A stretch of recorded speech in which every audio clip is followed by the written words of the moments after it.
Students, आप सभी का स्वागत है हमारे चैनल बोर्ड सॉल्यूशन पे। आज के इस वीडियो में हम छत्तीसगढ़ माध्यमिक शिक्षा मंडल रायपुर द्वारा जारी नवंबर माह के असाइनमेंट कक्षा 12वीं अर्थशास्त्र के सभी प्रश्नों के उत्तर देखने वाले हैं।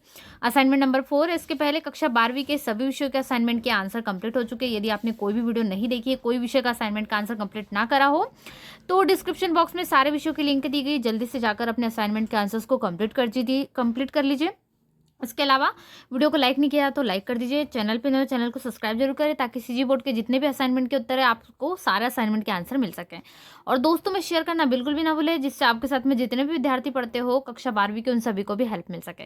क्लास 12th के सारे असाइनमेंट के आंसर यदि आप डिस्क्रिप्शन लिंक से ना भी तो प्लेलिस्ट में जाकर सारे वीडियोज़ को आसानी से देख सकते हैं, जिस भी सब्जेक्ट का आप देखना चाहते हो। और यदि पीडीएफ डाउनलोड करना चाहते हैं सॉल्यूशन पीडीएफ क्लास 12th की, तो सबसे पहले गूगल पे जाइए, गूगल पे सर्च कीजिए www.boardjankari.com, जहां पर आपको सारे विषयों की पीडीएफ भी मिल जाएंगे। ठीक है, चलिए पहला क्वेश्चन देख लेते क्या है।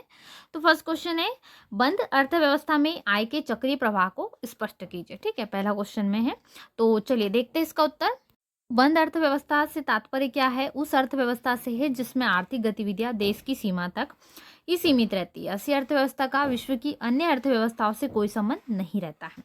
ऐसी स्थिति में बंद अर्थव्यवस्था वाले देश के सामने ना तो आयातों के भुगतान की समस्या होती है और ना ही निर्यात से प्राप्त होने वाली आय की समस्या होती है। ऐसी अर्थव्यवस्था में विदेशी ऋण ना तो लिया जाता है और ना दिया जाता है। ऐसी दशा में बंद अर्थव्यवस्था में आय के चक्रीय प्रवाह के निम्न 4 घटक होते हैं।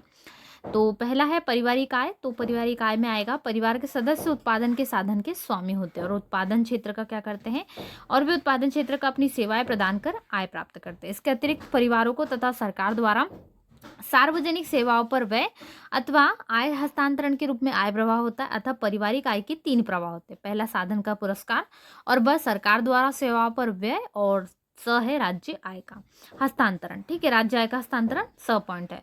तो इन प्रवाहों से प्राप्त आय, परिवार जो आय है वो परिवार उत्पादन क्षेत्र द्वारा उत्पादित वस्तु एवं सेवाओं क्रय करने के लिए व्यय करते हैं। जो भी आय इनसे प्राप्त होती है वे, इसमें आय का कुछ भाग करों के रूप में सरकार को देते हैं और शेष बचत को पूंजी बाजार में प्रवाहित कर देते हैं।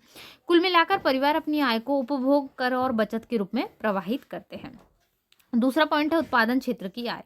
तो उत्पादन क्षेत्र द्वारा उत्पन्न की गई वस्तु और सेवाओं पर सरकार को क्रय के रूप में क्या होती है, आय प्राप्त होती है। और इस क्षेत्र में अनुदान और सहायता के रूप में क्या है, आय प्राप्त होंगी। साथ ही पूंजी बाजार से भी विनियोग के रूप में आय प्राप्त होती है। इसके विपरीत उत्पादन क्षेत्र से आय का प्रवाह परिवारों, केंद्र, राज्य तथा स्थानीय सरकार और पूंजी बाजार को होता है। सरकार की आय का प्रवाह परिवारों, उत्पादन क्षेत्र तथा पूंजी बाजार की ओर होता है। राज्य की ओर से परिवार को होने वाला आय प्रवाह सामाजिक सेवाओं के व्यय, आय हस्तांतरण के रूप में होता है। उत्पादन क्षेत्र की ओर आय का यह प्रवाह वस्तु और सेवाओं पर व्यय तथा उत्पादन के क्षेत्र को दी जाने वाली आर्थिक सहायता के रूप में होता है। इसके साथ ही राज्य की बचत पूंजी बाजार की ओर प्रवाहित होती है। और यहाँ पर आप इसमें और थोड़ा सा डिटेल लिख सकते हैं। अब हम चौथा वाला देखते हैं, पूंजी बाजार। पूंजी बाजार से क्या तात्पर्य है? पूंजी बाजार से तात्पर्य उस वित्तीय संस्था से जो बचत एकत्रित कर उत्पादन कार्यों के लिए प्रवाहित करता है।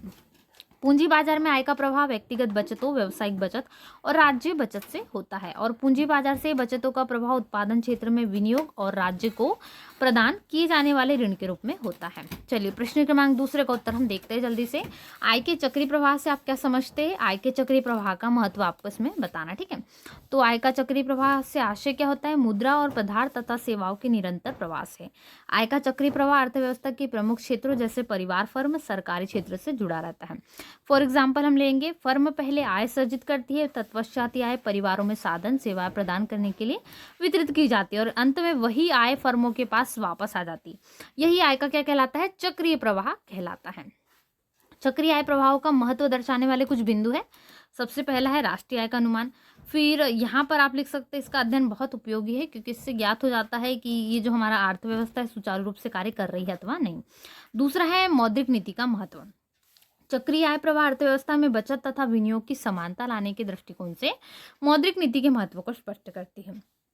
फिर राजकोषीय नीति का महत्व चक्रीय आय प्रवाह के अध्ययन के द्वारा अर्थव्यवस्था में संतुलन बनाए रखने की दृष्टि से बहुत स्पष्ट हो जाता है। ठीक है, फिर असंतुलन की समस्याओं का अध्ययन चक्रीय आय प्रवाह के द्वारा किया जाता है इसमें। तो ये हो जाएगा आपका क्वेश्चन नंबर 2। चलिए क्वेश्चन नंबर 3 है, निम्नलिखित आंकड़ों से राष्ट्रीय आय की गणना कीजिए। वेतन, किराया, लाभ और ब्याज दिया गया है और मदेह है और करोड़ों रुपए में दी गई मदेह 30,000, 10,000 करोड़ रुपए लगभग इतने में आपको दी गई है। उपभोग सकल घरेलू और विनियोग भी है। इसमें हम गणना करेंगे राष्ट्रीय आय की, ठीक है। तो सबसे पहले राष्ट्रीय आय बराबर क्या होता है, वेतन एवं मजदूरी प्लस किराया बटे लगान प्लस लाभ प्लस ब्याज। तो जो जो हमें दिया है, वेतन मजदूरी भी दी गई है, किराया जो जो हमें लाभ और ब्याज भी दिया गया है, तो इससे हम राष्ट्रीय आय निकाल लेंगे, ठीक है। तो 60,000 करोड़ रुपए यहाँ पर हमारी लगभग राष्ट्रीय आय निकल रही है। कितनी निकल रही है, 60,000 करोड़ रुपए। तो ये हो जाएगा आपका क्वेश्चन नंबर 3। चलिए क्वेश्चन नंबर 4 देख लेते हैं। व्यय विधि द्वारा राष्ट्रीय आय का अनुमान लगाते समय की जाने वाली सावधानी का वर्णन कीजिए। लगभग 10 सावधानी हम इसमें लिखेंगे, ठीक है। तो पहले नंबर की है, स्वयं के उपभोग के लिए उत्पादन के रखे हुए भाग को राष्ट्रीय आय में जोड़ा जाता है। और दूसरा देख लेते हैं। तो दूसरा देखने से पहले जितने भी स्टूडेंट्स चैनल पे नए हो, चैनल को सब्सक्राइब जरूर कर ले, वीडियो को लाइक करना बिल्कुल भी ना भूले, ताकि आपको सभी विषयों के असाइनमेंट के आंसर मिल सके। इसके पहले कक्षा 12वीं के सभी विषयों के असाइनमेंट के आंसर कंप्लीट हो चुके हैं। अर्थशास्त्र के पहले बाकी सारे असाइनमेंट लगभग कंप्लीट हो चुके हैं।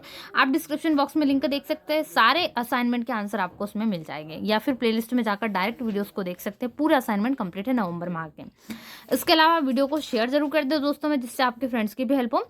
और यदि आप सॉल्यूशन की पीडीएफ डाउनलोड करना चाहते हो तो सबसे पहले गूगल पे जाओगे, गूगल पे सर्च करोगे www.boardjankari.com, जहां पर आपको सॉल्यूशन की पीडीएफ अवेलेबल है, आप जा सकते हैं। यदि कोई पीडीएफ अवेलेबल नहीं है तो जल्दी अपडेट कर दी जाएंगी, आप विजिट करते रहिए साइट पर, ताकि आपको पीडीएफ मिल सके। तो दूसरा होगा उत्पादकों के स्वयं के भवन का आरोपित किराया निजी अंतिम उपभोग का एक भाग होता है, अतः इसे राष्ट्रीय आय में जोड़ा जाता है। फिर मध्यवर्ती वस्तु और सेवाओं पर किए गए व्यय को राष्ट्रीय आय में शामिल नहीं किया जाता है, सावधानी रखी जाती है। हस्तांतरण भुगतान जैसे पेंशन, छात्रवृत्ति, बेरोजगारी भत्ता को शामिल नहीं करते हैं, ठीक है। पुराने माल पर किए गए व्यय को राष्ट्रीय आय में भी शामिल नहीं करते। अंशों, ऋण पत्रों, बैंक जमा, इनको भी राष्ट्रीय आय में शामिल नहीं किया जाता। व्यय विधि पर हमें बाजार मूल्य पर सकल घरेलू उत्पाद का मूल्य प्राप्त होता है। यदि इसमें विदेशों से प्राप्त शुद्ध आय को जोड़ दे तो हमें बाजार मूल्य पर सकल राष्ट्रीय उत्पाद प्राप्त हो जाएगा।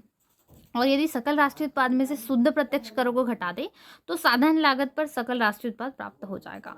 और इसके अलावा यदि हम इसमें घिसावट व्यय को घटा दे तो साधन लागत पर शुद्ध राष्ट्रीय उत्पाद का मूल्य प्राप्त हो जाएगा। और साधन लागत पर शुद्ध राष्ट्रीय उत्पाद ही राष्ट्रीय आय कहलाता है, ठीक है। कुछ प्रमुख पॉइंट हो जाएंगे। चलिए इसके बाद 5वां प्रश्न देखते हैं। लास्ट क्वेश्चन देख लेते हैं, क्वेश्चन नंबर 5। बाजार कीमत पर विशुद्ध घरेलू उत्पाद एनडीपी एमपी और साधन लागत पर विशुद्ध घरेलू उत्पाद एनडीपी एफसी में आपको अंतर स्पष्ट करना है, ठीक है। चलिए इसका उत्तर देख लेते हैं। चलिए तो इसका आंसर लिखेंगे, बाजार मूल्य पर विशुद्ध घरेलू उत्पाद एक देश की सीमा के भीतर एक लेखा वर्ष में उत्पादित सभी अंतिम वस्तु और सेवाओं का बाजार मूल्य से बाजार कीमतों पर विशुद्ध राष्ट्रीय उत्पादों में से विदेशों से प्राप्त विशुद्ध साधन आय को घटाकर भी निकाला जा सकता है। अर्थात एनडीपी एमपी बराबर एमएनपी एनएनपी एमपी एनएफआईए हो जाएगा। साधन लागत पर विशुद्ध घरेलू उत्पाद net domestic product of factor, ठीक है। एक कॉस्ट होता है ये। एक देश में एक लेखा वर्ष में उत्पादन के विभिन्न साधनों को देश की घरेलू सीमाओं के अंतर्गत जो सकल आय प्राप्त होती है उसे ही साधन लागत पर विशुद्ध घरेलू उत्पाद कहा जाता है, ठीक है। इतना आप अलग अलग सेपरेट इसमें परिभाषा में लिख सकते हो। साधन लागत पर विशुद्ध घरेलू उत्पाद इतना लिख दोगे। उसके अलावा यहाँ पर बाजार मूल्य पर विशुद्ध घरेलू उत्पाद, ठीक है, इतना इसमें आ जाएगा। तो दोनों आप लिख सकते हो, परिभाषाओं के तौर पर इनका अंतर हो जाएगा। फिर उत्पादन के साधनों को यह है मजदूरी, वेतन, किराया, ब्याज, लाभ और स्वनियोजित की मिश्रित आय के रूप में प्राप्त होती है। अतः साधन लागत पर विशुद्ध घरेलू उत्पाद एक देश की सीमा के अंतर्गत उत्पादन के सभी साधनों को एक लेखा वर्ष में प्राप्त कुल आय साधन लागत पर विशुद्ध घरेलू उत्पाद बराबर कितना, एक देश की सीमा के अंतर्गत उत्पादन के सभी साधनों को एक लेखा वर्ष में प्राप्त कुल आय इतनी होती है। यानी एनडीपीएफसी बराबर एनएनएफसी माइनस एनएफ आइए, जहाँ एनडीपीएफसी साधन लागत पर विशुद्ध घरेलू उत्पाद किसके बराबर है, साधन लागत पर विशुद्ध राष्ट्रीय उत्पाद के, और एनआईएफए विदेशों से प्राप्त हुए विशुद्ध साधन आय होती है, ठीक है। तो आज के इस वीडियो में हमने कक्षा 12वीं अर्थशास्त्र के सभी प्रश्नों के उत्तर देखे जो यहाँ पर आपको पूछे गए थे सीजी बोर्ड नवंबर माह के असाइनमेंट के आंसर।